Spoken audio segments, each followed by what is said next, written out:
हमारे आचार्य श्री, जिन्होंने समय सार को केवल पढ़ा ही नहीं, उन्होंने अपने जीवन में आत्मसात करके हमको दिखाया, जिनसे हमने पढ़ना सीखा, जिनकी वाणी को सुन सुन करके हमने अपने ज्ञान का क्षयोपशम को पढ़ाया।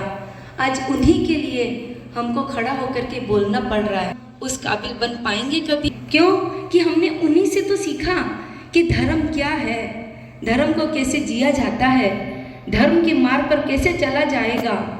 और आज वो हमें छोड़कर अंधेरी कोठरी में छोड़कर चले गए। लेकिन मैं कहूँगी चले तो गए, लेकिन गए नहीं, क्योंकि उनकी जो बताई गई राह है, दिशा है, यदि हम उसको अपने जीवन में आत्मसात कर लें तो हम भी एक दिन वही दिन प्राप्त करेंगे। जैसे हम लोग हमेशा मुनि महाराज भी करते हैं, हम भी करते हैं, जब वंदना करते हैं प्रभु वर की तो यही कहते हैं, अंचेमी पूजेमी वंदामी नमस्सामी दुख कहो कम कहो बोहि गाओ सुगई गमनम समाहि मरणम जिनगुण संपत्ति हो मज्जम।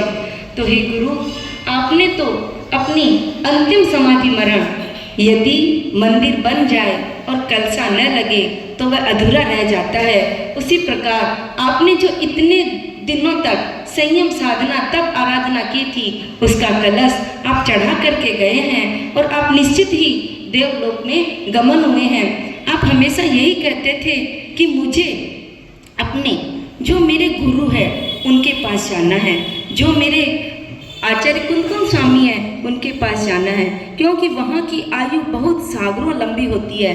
तो निश्चित ही यहाँ से आप स्थान खाली करके गए हैं, यहाँ आप सबको रुला के गए हैं। कोई रो रहे हैं, कोई हंस रहे हैं, क्योंकि अंतिम समय में उनका समाधि मरण हुआ है तो सबकी आंखों में खुशी झलक रही है। और जब हम लोग राग और द्वेष के बीच में बैठे हुए हैं, तो हमको जब मुनि महाराज छोड़ के चले गए तो वो हमारे आंखों में आंसू भी देख करके गए हैं। मैं आपको ये बताना चाहूँगी कि मैंने अपने जीवन में 3 बार आचार्य श्री के दर्शन किए।